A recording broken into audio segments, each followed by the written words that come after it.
you're not. Give me your ID. I don't have my ID on me because it's at the house. Okay, what's your name and date of birth? Huh? What's your name and date of birth? I don't know, but you can't run. I don't have. This is a state where I don't have to show my ID. Turn around. I want this on video. What are you doing to my... Bro, this is up. Son, it's okay, okay? Hey everyone, welcome back to U.S. Corrupt Cops, where we uncover the truth behind encounters that test the limits of justice.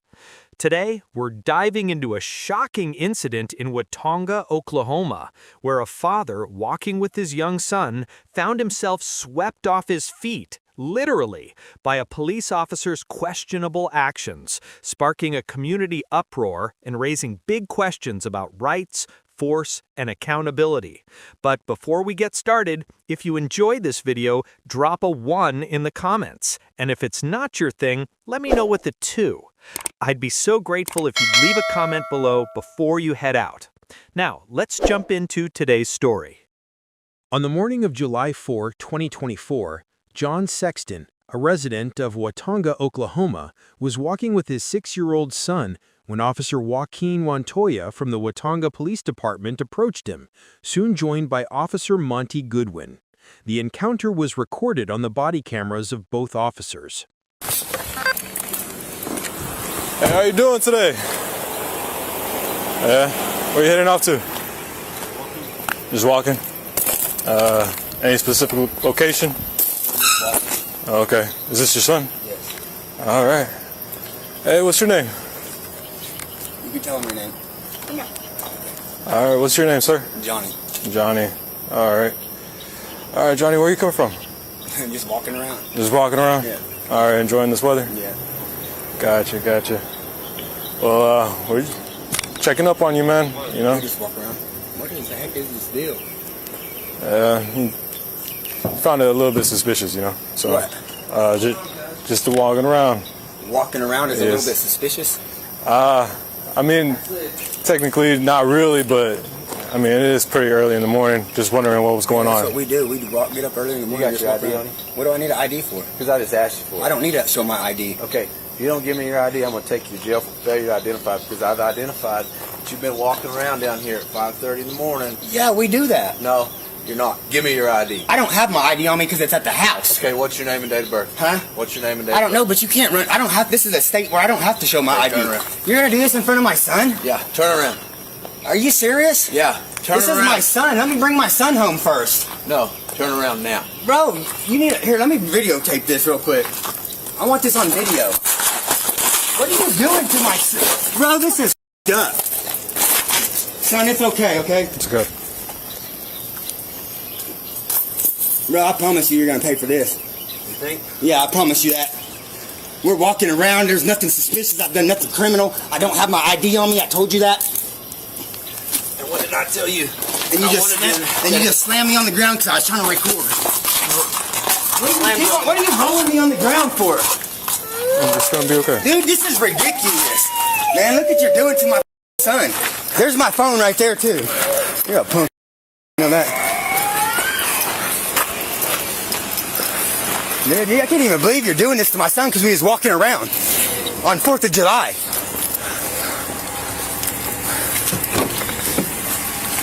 Have a seat and I'll talk to you.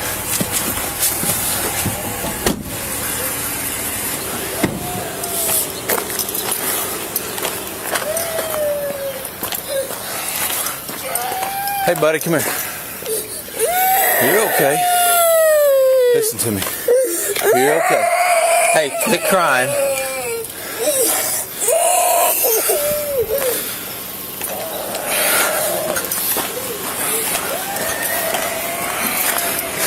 People that don't want to identify typically are involved in criminal activity.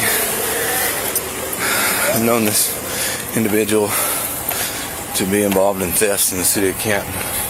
There has been no criminal activity. Okay, listen to me.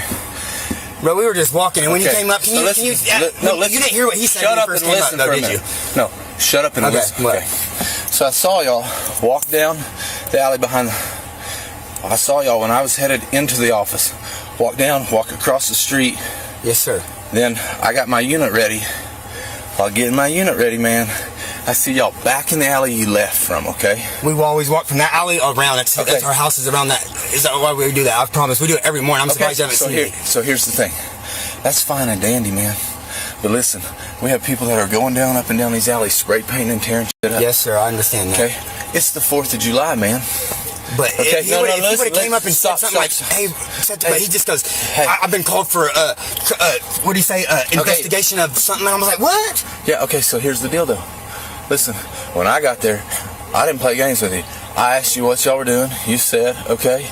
I've worked here. Yeah, and that's fine, dude. I love it that you're out with your kid. But it is a little odd, okay? So when I ask you for your ID, you say, I don't have any ID. So what's your name and date of birth? That's all you have to give me. Give me your name and date of birth. What is your name and date of birth? I know, but it's just because this is your last offer. You're asking me right now? I thought you were saying my name is John Sexton. Okay, sit tight. Officer Goodwin claimed he had the authority to request identification from Mr. Sexton because he was in an alley early in the morning where vandalism had previously occurred. Oklahoma lacks a law requiring citizens to provide identification to police. However, Section 21-540 of the Oklahoma statute states that anyone who intentionally delays or obstructs a public officer in performing their duties commits a misdemeanor. This law does not require physical obstruction for a conviction, suggesting that someone could potentially face charges for not providing identification in certain situations, though no court cases were found to support such charges under this statute. The Supreme Court has consistently ruled that the Fourth Amendment allows officers to demand identification with the threat of arrest only if they have reasonable suspicion of criminal activity. For example, in the 1979 case of Brown v. Texas, the Supreme Court determined that detaining an individual and demanding identification without reasonable suspicion of criminal activity violated the Fourth Amendment. In that case, officers detained a man seen walking away from another person in an alley in an area known for drug activity, claiming the situation appeared suspicious and they had never seen the individual before. The court concluded that the circumstances before the detention did not justify reasonable suspicion of criminal conduct, noting that the officer's claim of a suspicious situation lacked supporting facts. The court also stated that it was not unusual for people to be in the alley, and being in a drug-frequented area alone did not indicate criminal behavior.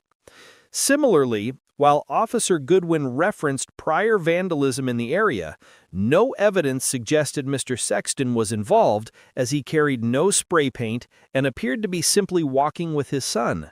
Therefore, a court would likely find that Officer Goodwin lacked the reasonable suspicion needed to detain and identify Mr. Sexton.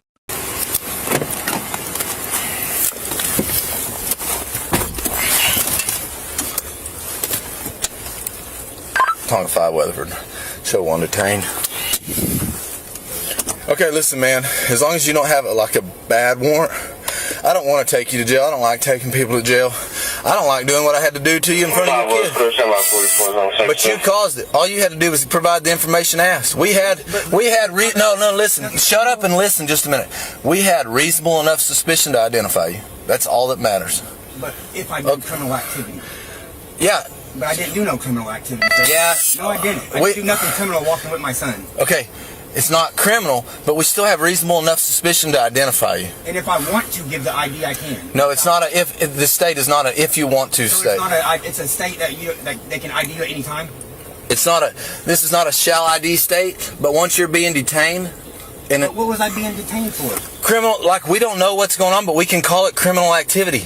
That's not. But I didn't do criminal activity, sir. That was okay, man. Thrown down like that in front of my son. I didn't even throw you down. If you want to know the truth.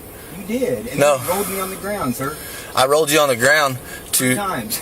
I just making sure you don't have any weapons in there, bro. Bro, that was just a little overdoing it when a kid's right there. That's all I'm saying. Well, don't you think maybe next time a cop says, "Hey, what's your name?" I don't have my ID though. That's what I was telling you. I don't have it on me.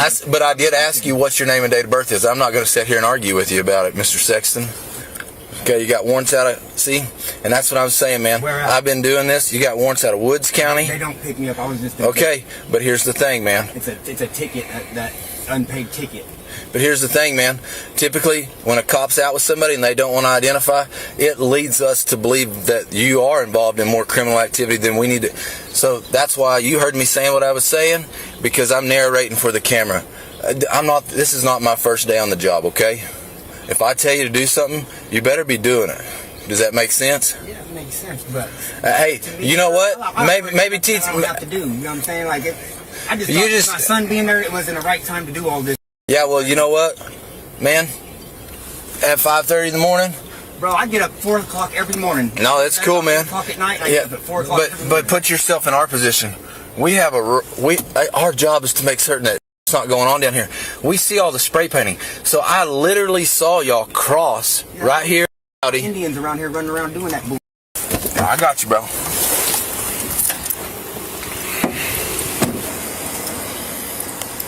Was clear. How you getting along over there, boss? Huh? Yeah. He's got possible warrants. So when I was headed in, I saw him walk down the alley, and then when I moved my truck around to the covered stuff, you know you can park back there if you want, right? No, I didn't know. Yeah, you can, man. When I moved my truck back around there, like, I turned, so this is Prouty. They were already walking out of the alley at Noble. They walked, and then they just turned around, and he went right back into the same alley he came from. And he was hanging around on the, it'd be like 101, 102 or something like that. I'd have to go back and look at the address. But he's hanging around back there where they cook all that barbecue and stuff. So that's why we're making contact with him. Yeah. When people don't want to identify, typically there's something else going on. You know what I mean? Officer Goodwin repeatedly stated that refusing to provide identification indicates criminal activity. However, citizens have the constitutional right to decline to identify themselves during consensual police encounters when they are not suspected of criminal activity. The Supreme Court has clarified that refusing to answer an officer's questions does not, by itself, create the reasonable suspicion needed to justify a detention. For example, in the 1983 case of Florida versus Royer, the Supreme Court stated that law enforcement officers do not violate the Fourth Amendment by approaching someone in a public place, asking if they are willing to answer questions, or using voluntary answers in a criminal prosecution. The individual approached is not required to answer and may choose to walk away. Refusal to answer or listen does not provide grounds for detention without reasonable suspicion. Similarly, in the 1991 case of Florida versus Bostick, the court noted that refusing to cooperate without additional evidence does not justify detention or seizure. Thus, a court would likely conclude that Mr. Sexton's refusal to provide identification did not create reasonable suspicion of criminal conduct, as he was within his rights to decline Officer Goodwin's request for cooperation. Too early for this. He was like 10. Huh? He don't have one, he's down like 10. Yeah. He didn't want to identify. He got his tripped up, put on the ground. What was he doing? So when I came in, you know, I come from the north. I see him cross this street, Prouty, in the alleyway. He's walking down. When I turn to go put my stuff up, they don't come out at Noble. I get my stuff to go, and I move my pickup around back, and they're hanging around like the back over there. You know where the bar, like where TGC is and stuff? They're hanging around over there. I don't know what they're doing. So Joaquin finds him. Joaquin's talking to him. He's like, I don't have to tell y'all anything. I said, dude, it's like, you're being detained. You know, hold on. I said, what is, you give me your ID. He's like, I ain't giving you my ID. I don't have it. I said, okay, what's your name and date of birth? And he said, I don't have to tell you, or something like that. So I said, all right, go ahead, turn and put your hands behind your back. I'll take you in for failure to identify. Like, you're being detained. Like, I don't know. I was fixing to tell Joaquin, like, you know, if we can kind of get the situation where we can go over there to TGC and see what's going on and make certain nothing's out of the ordinary. He's like, we're just out walking, man. We walk every day. Okay, that's cool. But how much crap goes on in these alleys, Jarrett? Yeah, right. Yeah, right. So he wouldn't turn around and put his hands behind his back. So he got the old jerk, kick your feet out from underneath you right in front of his kid. I hate to be that way. 4th of July, you know what I mean? Officer Goodwin admitted to another officer that he knocked Mr. Sexton's feet out from under him, despite earlier telling Mr. Sexton he did not throw him down. I didn't even throw you down, if you want to know the truth. You did, and No. you rolled me on the ground, sir. The constitutionality of an officer's use of force under the Fourth Amendment is governed by the 1989 case of Graham versus Connor, where the Supreme Court established that excessive force claims should be evaluated under an objective reasonableness standard, considering 3 factors: the severity of the suspected crime, whether the suspect posed an immediate threat, and whether the suspect was actively resisting or attempting to flee. A court would likely find that Officer Goodwin lacked probable cause to arrest or reasonable suspicion to detain Mr. Sexton. The 10th Circuit Court of Appeals, in the 2007 case of Cortez versus McCauley, explained that excessive force is evaluated based on the force reasonably necessary for a lawful arrest or detention. If an arrest or detention lacks probable cause or reasonable suspicion, but uses no more force than would be necessary for a lawful action, the individual has a claim for unlawful arrest or detention, but not for excessive force. To assess whether Officer Goodwin's use of force was excessive, one must assume he had probable cause to arrest Mr. Sexton for refusing to identify himself and then evaluate the force used. Applying the Graham factors, Mr. Sexton was suspected of, at most, a nonviolent misdemeanor, posed no physical threat to the officers or others, and while he refused orders to turn around and took a few steps back, he did not flee, actively resist, or physically engage Officer Goodwin. Officer Goodwin used no intermediate force before knocking Mr. Sexton to the ground. Thus, Mr. Sexton could strongly argue that in addition to lacking reasonable suspicion or probable cause, the force used was objectively unreasonable and excessive under the Fourth Amendment. I mean, why is he out 6 o'clock in the morning with his kid? Says he gets up every morning at 4 and walks around. You ever seen him? No. Me neither. No, and I call out those when I do them too. Yeah. I purposely drive down. I don't think I'm out of the scope of my job, do you? No. I mean, we've been told to extra patrol because of issues in the alleys, and now we're checking out somebody that's In the yeah, exactly. We've got break-ins, we've got graffiti, reports of drug stuff. He's got warrants out of Woods, Custer, Case. Yeah. This guy, he had weed in his car, a little bit of weed, but not enough to matter. You know this guy at all? The name sounds familiar, but I don't. Is this the guy that Travis got into it with at Canton? Is this the coins, the guy that stole the coin jar off the Buzz player? Okay, man. Have a good night. See, I'm not dumb, am I? People usually have warrants that don't want to identify. I know, but they've been on there for 10 years. Like, they're just for tickets. Okay. That's all they are. Well, here's the thing, though. Are you aware of what they're doing now? So now that I've advised you, they're all supposed to put a check mark on them or whatever. So the next time somebody checks out with you, guess what? There's a good chance you might go to jail for them. So you might want to start getting a hold of them counties and take care of it. Yeah, you got to get a hold of them now, they say. They used to just put warrants out, but they said if you get a hold of them and you can't pay it, they'll work with you and not put one out. But yeah, but here's the deal. This was from 10 years ago. That's the reason a lot of you guys have strung them out so long now that they're saying, hey, guess what? Sit them out. Nope. Yep. You can come set them out. Yeah. All right, man. Mr. Sexton, if you're going to be walking around, that's fine. But we've literally been put on extra patrol in the alleyways, so that's why you got checked out with. And if me or one of my officers check out with you, at least give them your information. Okay. All right. So you guys have a good day. You got my phone? Yeah, I do. Glad you asked. I'd have to try to come find you. Where are you working at? Apple Market. Okay, man.